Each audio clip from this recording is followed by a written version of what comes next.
შესაძლოა 25 სამხედრო ბატალიონის ტერიტორიაზე თვითნებურად შესახლებულებს დროებითი საცხოვრებლების დატოვება მოუხდეთ. ენერგოპრო ჯორჯია საკუთრებაში არსებულ მიწის ნაკვეთზე ქვესადგურის მშენებლობას გეგმავს.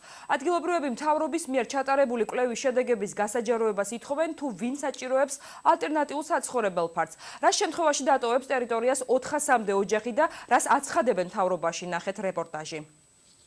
თხოვ დაუყოვნებლივ შეწყვიტო თვითნებური მშენებლობები, განახორციელოთ თქვენი ნაგებობების დემონტაჟი და 2014 წლის 1 მარტამდე ქონება თავისუფალ მდგომარეობაში დაუბრუნოთ ენერგოპრო ჯორჯიას. ყოფილი 25 სამხედრო ბატალიონის ტერიტორიაზე თვითნებურად შესახლებულები ირწმუნებიან, რომ დაახლოებით 1 წლის წინ გაგზავნილი შეტყობინების შესახებ ინფორმაცია არ აქვთ.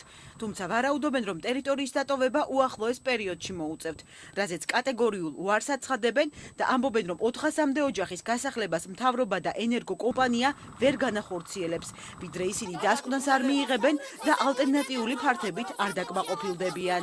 ჩვენ გვაქვს ინფორმაცია, რომ 17 მარტს უნდა დავტოვოთ ჩვენ ტერიტორია, 25 ბატალიონი და აქედან გამომდინარე უნდა გავყარონ ჩვენ თვითნებურად შესახლებული ხალხი. არ ვაპირებთ იმას, რომ ვიღაცა მოვიდეს პოლიციის ძალით აგვერიოს და გავყაროს. გადავიწვავთ თავს, ვიბრძოლებთ სიკვდილის ბოლომდე და პასპორტებს დავხევთ, დავწვავთ და გადავალთ თურქეთში საცხოვრებლად. მთავრობა სანამ რეალურად არ განსჯის ჩვენ სიტუაციას, თვითნებურად არ დავტოვებთ არავითარ შემთხვევაში.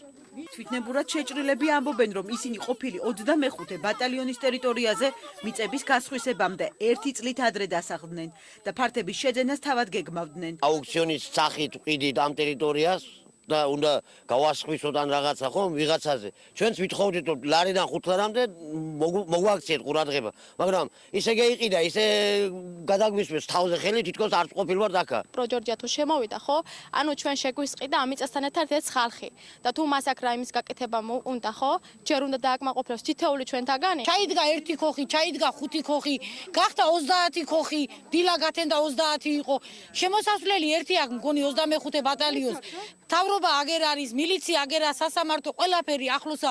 რატო არ გადაკეტეს გზა და აურთხეს ამ ხალხს? ეს ტერიტორია ეკუთვნის ელექტროპრო ჯორჯიას და აქ ცხოვრება არ შეიძლება და არ შემოხვიდეთ. ენერგოპრო ჯორჯიაში აცხადებენ, რომ რამდენიმე დღეში გახდება ცნობილი, რა ზომებს მიიღებს კომპანია და როდის გადაეცემა საქმე საახსრულებლო ბიუროს. ინფორმაცია ზუსტდება, ეხლა სწორედ აი მუშაობის პროცესია და ზუსტდება პროექტთან დაკავშირებით, ასევე იმ ადამიანებთან დაკავშირებით, ვინც აქ არიან უკანონოდ შესახლებულები, როგორც კი დაზუსტდება, სავარაუდოდ მომავალ კვირას აუცილებლად მოგაწევთ დაკავშირებით ინფორმაცია.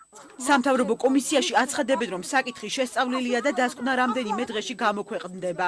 საკუთრის მოვალეობა უფრო მეტად ვიდრე სახელმწიფოს ჩარევა ამ საქმეში. ისეთი ოჯახები, ვინც არიან უკიდურესად გაჭირვებულები და მაქსიმალურად იმ სახელმწიფო პროგრამებში მოხდება, რასაც სახელმწიფოს გააჩნია, ყველა ოჯახს გაეწევა დახმარება. ენერგოკომპანიის ინფორმაციით აღნიშნულ ტერიტორიაზე დაახლოებით 300 მილიონი დოლარის ჩეხური ინვესტიცია უნდა განხორციელდეს. აშენდეს ქვესადგური და განთავსდეს მაღალი ძაბვის გადამცემები.